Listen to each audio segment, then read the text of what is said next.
Fellow Toastmaster and distinguished guests, good evening. Before I start a speech, I would like you all to answer me one question. What do you fear the most apart from public speaking?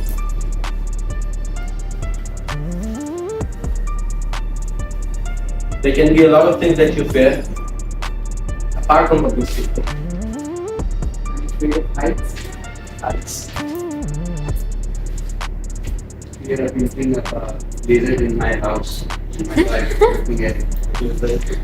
Birds, Walking in the streets of Karachi. Like this. birds, This is it. birds. Birds. Alright. If I take you to a certain point where I ask you to think, to recall, and to see the time in your life when your mind gets jammed, when you find yourself hanging, when you find yourself in a position where you have no thoughts in particular, you're lost. Do you experience those? While driving.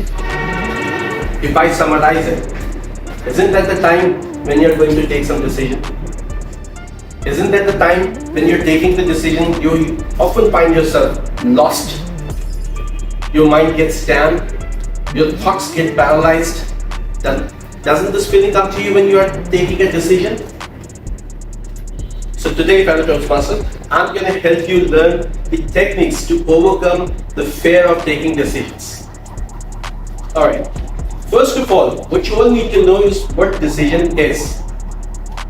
Because diagnosis is half cure. Once you know what decision is, you'll be able to overcome this obstacle. So let me ask you once again, what you think decision is? What is decision in your own words, simple words? Deciding upon an action and not to act. Deciding upon something is decision. Do or not to do. To do or not to do, to go or not to go, to be or not to be, Choosing the best option among the possible options. choosing the options. Alright, in simple words, a decision is basically a choice. And our life is filled with choices. I must ask again, can you escape the choices in your life, in your daily affairs? No. No.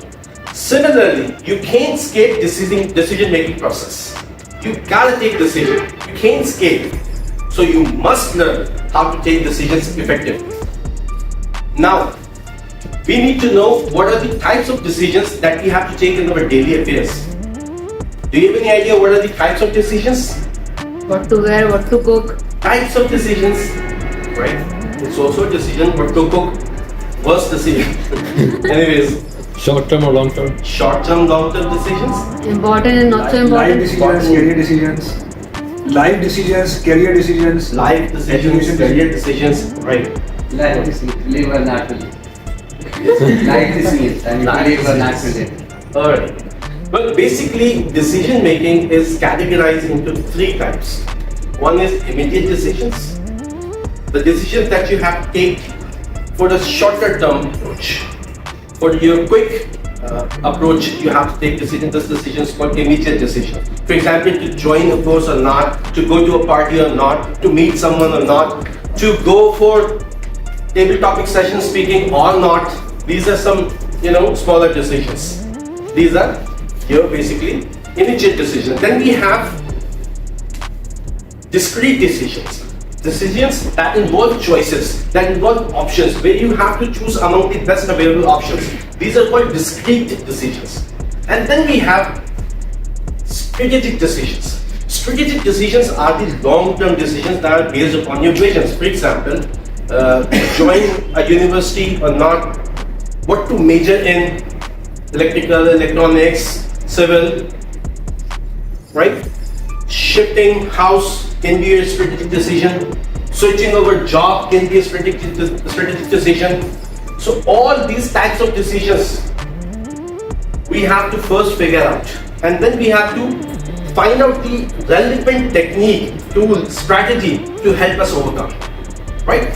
For immediate decisions, Jeff Bezos has coined a technique, type 1, type 2 decision, in which type 1 decisions relate to your immediate decisions.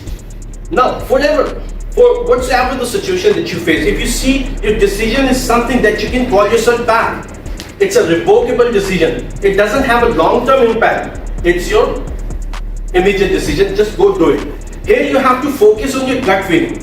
If your gut feeling says it's good, go do it.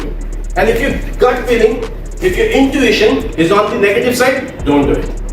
And then we have discrete decisions. For discrete decisions, we have a concept that is called Pareto analysis.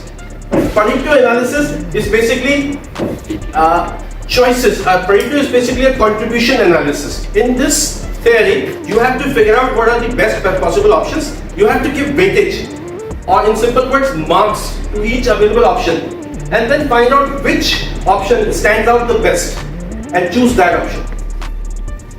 And for strategic decisions, we have SWOT analysis. SWOT is an acronym that stands for strengths, weaknesses, opportunities, and threats. Again, we have to draw a table here. We have to see if we have to give a lot points, marks, weightages to each point standing in the strengths, standing in the weaknesses, standing in the opportunities and threats. And then we have to sum up. If your strength and opportunity size outweigh your weaknesses and threat size, the decision is good, go do it. And if your threats and weaknesses size outweigh the previous one, then don't do it. So these are some techniques which you have to study in detail in order to overcome the decision making weaknesses. That's all from my side, and thank you very much. Back to you, Joseph.